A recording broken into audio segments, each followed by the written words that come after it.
Ang ketong o leprosy ay tinatawag ding Hansen's disease.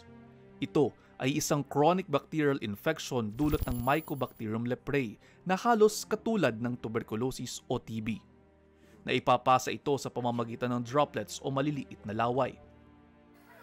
Pero ayon sa eksperto, hindi ito madaling nakakahawa kumpara sa tuberculosis. It's mildly contagious, meaning you don't get it just by sitting next to a person with leprosy, just by talking or eating with a person with leprosy. You have to be under the same roof for a prolonged period of time. Bukod sa balat, naaapektuhan din ng bakterya ng ketong ang mga peripheral nerves o mga ugat, pati na rin ang upper respiratory system ng tao. Kaya nakararanas din sila ng pagmamanhid, pagkabulag at deformity ng ilang bahagi ng katawan gaya sa ilong.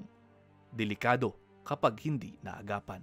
And sometimes nagkakaroon ng amputation o yung pagputol ng mga kamay nila because of these injuries kasi hindi nila nararamdaman. Dahil hindi nila nararamdaman, ay nabubulok. Because of the chronic injury, nagkakaroon ng infection, and eventually nawawala din yung nagkakaroon ng bone resorption because of the chronic infection and the chronic trauma to the hands and feet.